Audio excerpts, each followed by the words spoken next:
Warren Buffett, Charlie Munger, Elon Musk, Steve Jobs, Ray Dalio, Phil Knight de Nike, Tony Robbins, Walt Disney, Richard Branson et tous les milliardaires que tu veux, même les multimillionnaires, sans exception, ont construit leur fortune avec le principe que je vais dérouler dans ce podcast. Donc moi, c'est un principe qui me fascine depuis que j'ai 2 ans et demi. Non, je déconne, mais presque.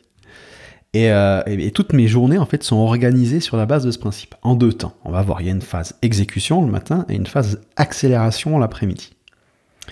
Voilà. Imagine que je suis la fée du business, d'accord? Et la nuit, je suis Batman. Donc, avec ma baguette magique, je peux multiplier tes résultats. Tu peux me demander ce que tu veux. Tu dis, ah tiens, je veux une vidéo qui rapporte 10 000 vues au lieu de 100. Ou bien je veux créer en 1 heure 10 vidéos au lieu d'en créer une, ou 10 contenus. Ou bien je veux créer une offre qui me rapporte 1 million au lieu de me rapporter 1 000 euros. Je veux pouvoir closer une vente en 2 appels plutôt qu'en 10, etc. On a la fée du business, elle est capable de provoquer un levier entre ce que tu donnes ce que tu mets comme input, le travail, l'effort que tu mets, et ce que tu obtiens en retour. Et on va vraiment parler de 2 mindsets très différents, et tu vas. Mais vraiment, c'est un modèle qui est intéressant. Tu pourras repartir avec ce modèle et observer un petit peu autour de toi les différents formateurs et leur manière de parler et de penser, et tu verras qu'ils tombent dans une ou l'autre catégorie. Alors évidemment, le monde est nuancé de gris, et c'est vraiment pas noir ou blanc, hein, d'accord? Mais il y a vraiment 2 mindsets qui différencient ces 2 mondes, et les milliardaires sont systématiquement dans le second.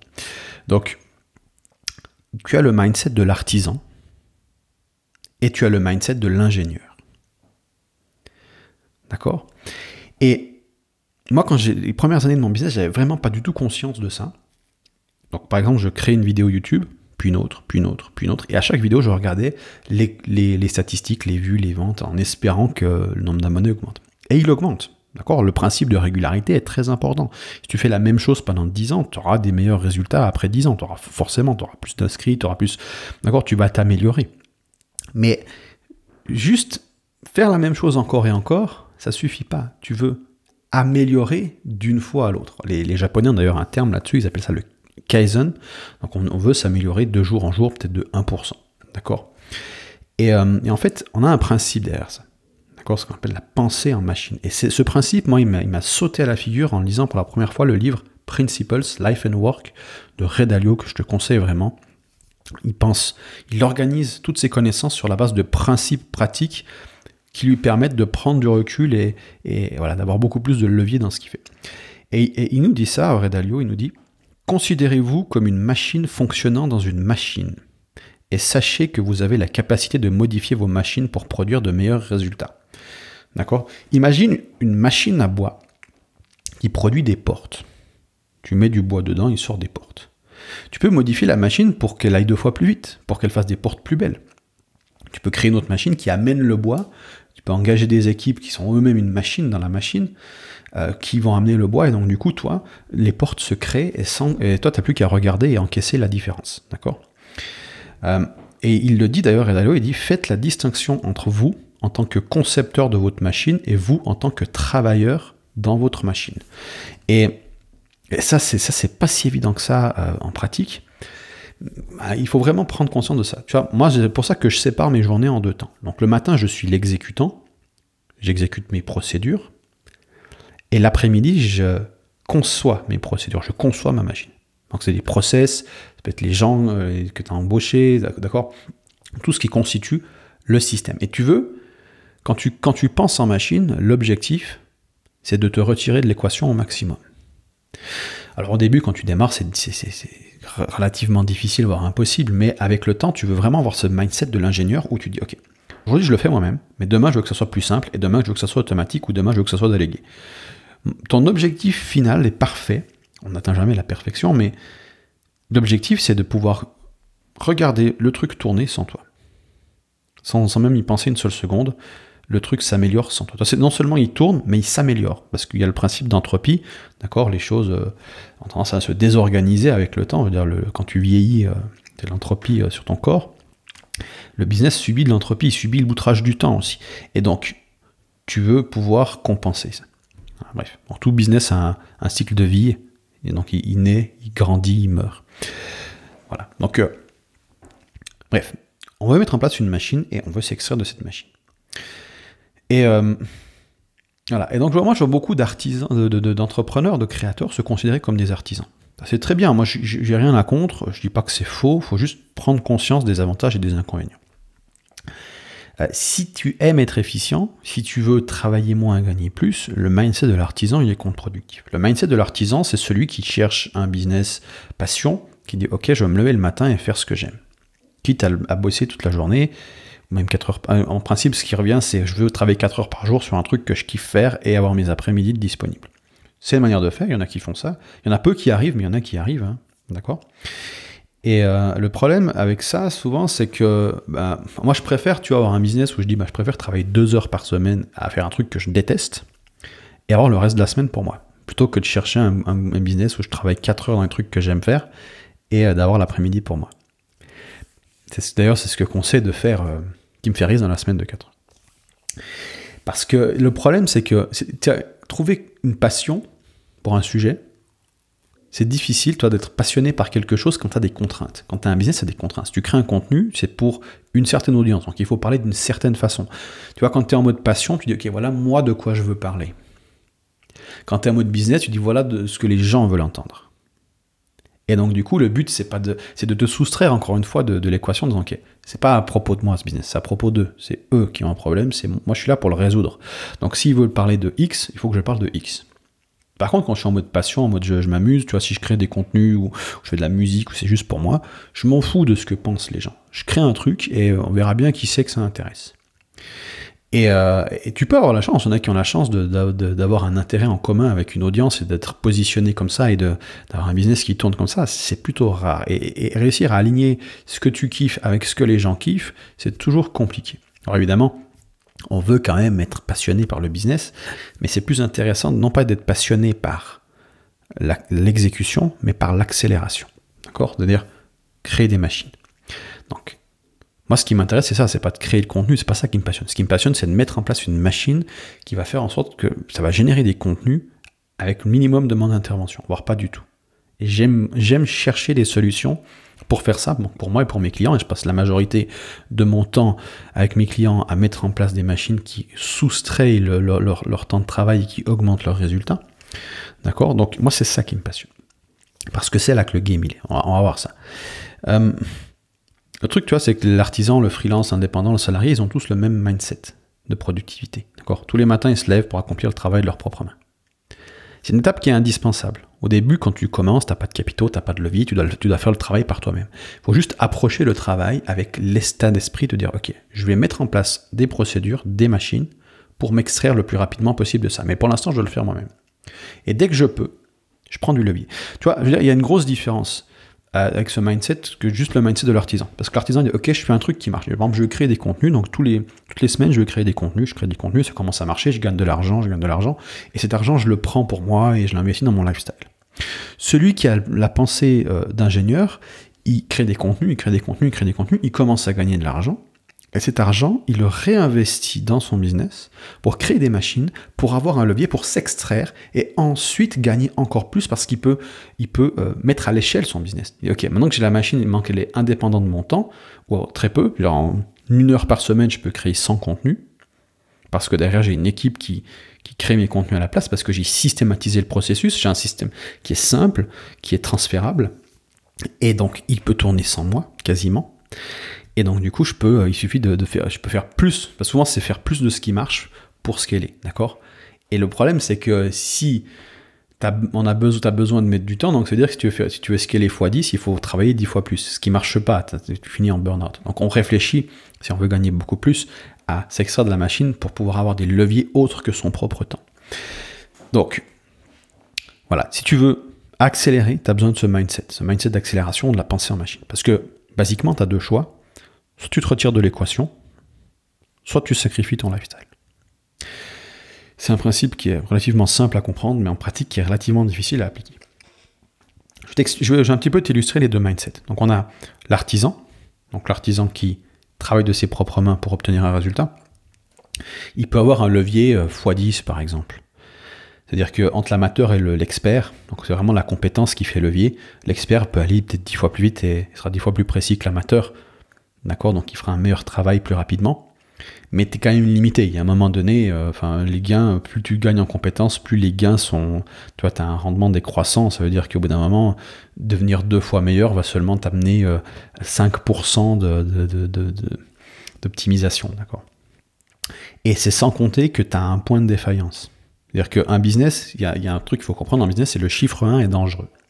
Si tu n'as qu'un seul canal d'acquisition, si tu n'as qu'un seul produit, si tu n'as une seule plateforme de paiement, si tu n'as qu'une seule personne qui est capable de faire un travail en particulier, c'est un point de défaillance. C'est comme un avion. Si, tu vois, les circuits sont 4, je crois. Il y a 3 ou 4 fois les circuits sont quadruplés. C'est-à-dire que si un circuit défaille, il y en a toujours 3 autres pour prendre le relais. S'il n'y en avait qu'un seul circuit qui pétait, l'avion il tombe. Tu vois. Alors, t'as les ailes sont des points de défaillance. Donc là, on a vraiment travaillé sur ce point de défaillance pour rendre le plus résilient possible. Parce que si tu perds une aile, je te fais pas un dessin. Et quand tu es entrepreneur, si tu es artisan et que tu es seul à la barre, qu'est-ce qui se passe si tu tombes malade? Qu'est-ce qui se passe si tu fais un burn-out? Qu'est-ce qui se passe s'il y a un imprévu dans ta vie? Qu'est-ce qui se passe si pendant 3 mois, tu ne peux plus travailler et que tu dépends de tes revenus? C'est vachement stressant. D'accord? Alors tu peux avoir un matelas de secours et dire là, si je bosse pas pendant 3 mois, j'ai des économies. Mais tu tapes dans tes économies, c'est stressant. D'accord? Donc, si tu veux créer un système qui tourne sans toi. Moi, j'aime bien poser cette question. C'est plus intéressant pour moi de savoir. Tu as quelqu'un qui gagne 10 000 balles, ça m'intéresse pas de savoir combien il gagne, ça m'intéresse de savoir combien il gagne dans 6 mois s'il arrête de travailler dans son business pendant les 6 prochains mois. Combien il gagne après 6 mois. C'est plus intéressant pour moi. Donc, je préfère avoir un business qui me rapporte 3 000 balles par mois, que je peux laisser tourner, que j'ai rien à faire, qu'un business qui me rapporte 15 000 et dans lequel je travaille 4 heures par jour et sans moi, il tourne pas. D'accord? C'est le principe de richesse.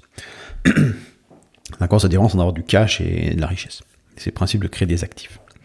Et donc, tes machines sont des actifs. Et c'est comme ça que l'ingénieur réfléchit. Donc, l'ingénieur, il réfléchit à la machine qu'il met en place pour obtenir le résultat. Donc, on a vraiment la différence entre l'artisan qui crée les portes lui-même et l'ingénieur qui cherche à créer une machine pour fabriquer des portes. D'accord? Si l'ingénieur, l'artisan, il commence directement, il dit « Ok, je me mets à faire des portes ».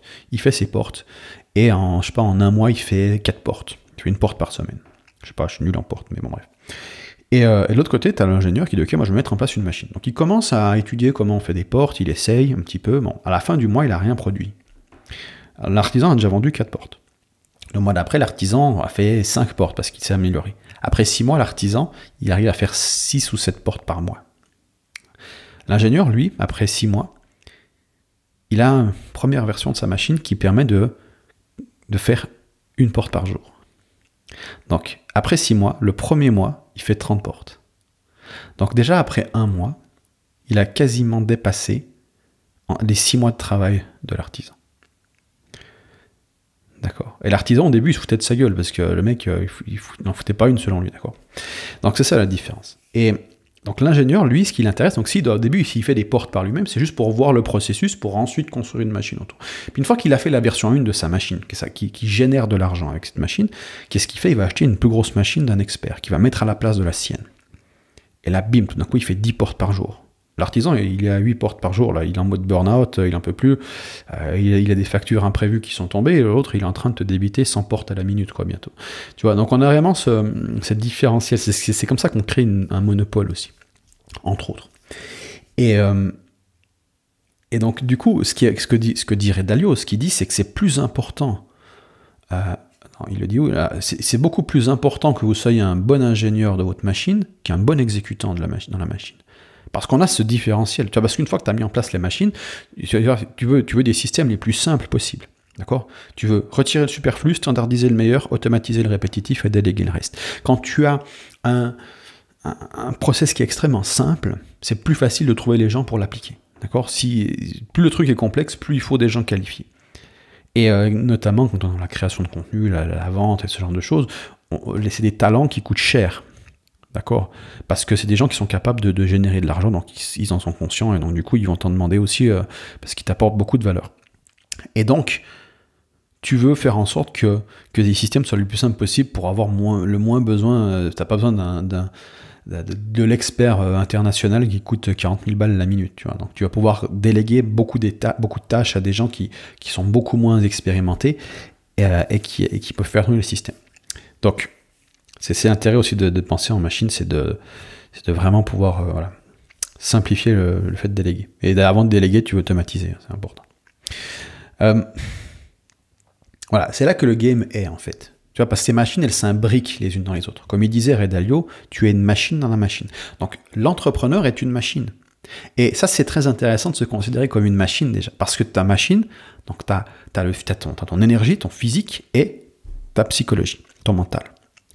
Donc, quand tu vois que tu fais une mauvaise action, parce que je sais pas si tu manges trop, tu fais pas de sport, ou tu n'arrives pas à te mettre à la création, tu procrastines, tout ça sont juste des conséquences de la manière dont ta machine, donc ton cerveau ou ton physique est actuellement configuré. D'accord? Et donc la question, c'est de prendre du recul, et au lieu de se dire, ok, je suis nul, machin, c'est de dire, ok, je prends du recul, et je regarde mon système interne, comment il tourne. Ah, on a des croyances qui sont installées, on a des mauvaises habitudes, donc comment je peux je peux changer l'environnement, je peux changer mes pensées, qu'est-ce que je dois modifier pour améliorer l'output. D'accord? Et toujours en réfléchissant quel est le faire avec le minimum d'effort pour le maximum de résultats, donc quel est le gros truc à changer dans ma machine pour améliorer le résultat. D'accord? On cherche la plus grosse friction. Dans une machine, dans un système, il y a ce qu'on appelle un goulot d'étranglement. Et si par exemple, je prends toujours cet exemple, tu as une route à 5 pistes et tu as juste un tronçon à 2 pistes, le goulot il est là. Donc tu peux changer ton tronçon de 5 à 50 pistes, on a toujours basiquement une autoroute qui performe comme si tu avais une autoroute 2 pistes sur toute la longueur, ça change rien. Tu dois optimiser le tronçon des 2 pistes à 5 pistes. Et donc quand tu réfléchis en machine, tu dis ok, il est où mon goulot? Tu vois, si par exemple en business, tu dis ben voilà, je suis excellent pour faire de l'acquisition, donc j'ai 50 000 inscrits à ma mailing list de prospects relativement qualifiés, mais je fais 0 €. Et tu te dis ok, il faut que je double encore mon acquisition. Mais derrière, tu n'as pas d'offre. C'est ton tronçon à 2 voies, c'est pas si tu n'as pas d'offre. Tu vois, ou alors peut-être tu as une offre, mais la conversion n'est pas bonne. Donc si tu passais moins de temps à faire de l'acquisition, ou alors tu mets en place une machine pour passer minimum de temps, et que tu te concentres sur conversion, on dit ok, maintenant il faut que j'optimise ma conversion, tout d'un coup, en quelques semaines, quelques mois, ton résultat est double, il triple, il quadruple. Je prends un exemple extrême, c'est rare ce genre d'exemple-là. Il y en a, j'en ai vu, peut-être pas autant extrême que ça, mais j'en ai quand même vu. Voilà. Et donc du coup, tu vois, c'est pour ça aussi quand tu prends un coach, quand tu as déjà un business qui tourne depuis quelques années, tu vois des gros chiffres, des fois 2, des fois 3, des fois 4. D'accord? C'est plus dur de faire du x4 quand tu démarres sur un business que quand tu as déjà un business depuis 5 ans, forcément.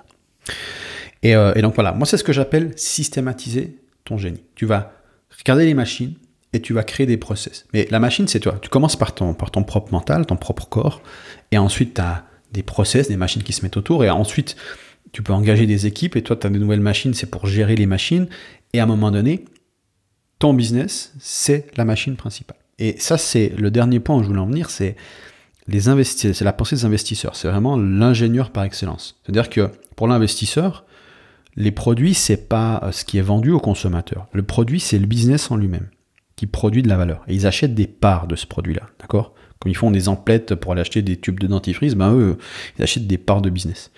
Et ces parts de business produisent de la valeur et capturent une partie de cette valeur. Le principe de l'equity. Et donc, entre autres, les actions, les stocks, enfin bref. Et en fait, voilà, ils voient le business comme le produit en lui-même. Et c'est parce qu'ils ont tellement de recul sur le truc, ça les intéresse pas la micro-action qui se fait à tout petit niveau, tu vois. Il y a d'autres personnes qui gèrent ça. Mais pour avoir ces couches de machines imbriquées, quand tu démarres un business, tu commences aux couches les plus basses, et après tu veux automatiser ça pour pouvoir te concentrer sur un game plus long terme, et encore plus long terme, encore plus long terme, encore plus long terme. D'accord ? Et vraiment, le truc, c'est que quand tu penses en machine, le démarrage est plus lent. Par exemple, j'ai lancé mon business en 2011, ça fait depuis 2011 que je travaille. Bon, je ne suis pas tout de suite parti dans cette optique de machine, parce qu'au début, je n'en avais pas conscience, mais je suis vraiment dans cette optique de gagner moins maintenant pour apprendre plus. Parce que quand tu expérimentes, quand tu testes, quand tu fais des erreurs, quand tu travailles avec certaines personnes, forcément tu gagnes bien. Tu vois, si tu dis ok, ben maintenant je veux me former un truc et que tu proposes tes services gratuitement à ton mentor, à un mentor, tu vas avoir beaucoup plus de facilité à rentrer en contact avec eux et te faire mentorer que si tu essaies de vendre tes services directement à 10, 20, 30, 40 000 balles. Et ce mindset de la machine, pour moi, rejoint cette idée-là. C'est-à-dire que d'abord on calibre, d'abord on met en place sa machine interne, donc ses compétences, son mindset, on teste des choses, quitte à prendre plus de temps. Tu vois, moi je préfère, bon je gagne bien ma vie, mais je suis pas millionnaire, tu vois, ça m'intéresse pas pour l'instant. Moi ce qui m'intéresse c'est de mettre en place les bonnes pièces, de tester, d'arriver avec un système qui me convient, d'apprendre les bonnes choses, et ensuite j'imbrique les pièces. Bam, d'accord. Et je fais ça avec mes clients, déjà je le teste avec mes clients sur des business plus avancés. Je fais pas mal de choses, on a pas mal mis en place de trucs, de x2, x3 sur le back-end notamment. Moi je suis meilleur en back-end qu'en front-end. Bref. Et donc du coup, voilà, je préfère maintenant calibrer et ensuite profiter. Et c'est ce que je te conseille de faire aussi, d'être patient, de prendre le temps, tu vois, le matin exécuter, l'après-midi calibrer, ou alors si tu as un travail à côté, tu vas, je sais pas, le soir, tu exécutes et le week-end, tu calibres, tu accélères. Mais d'avoir ces deux phases pour mettre en place une machine qui peut se passer de toi. Voilà. Donc si ça t'a plu, n'hésite pas à t'abonner. Moi, je fais des contenus comme ça toutes les semaines. Je te souhaite une magnifique journée, puis on se retrouve dans un prochain contenu. Salut!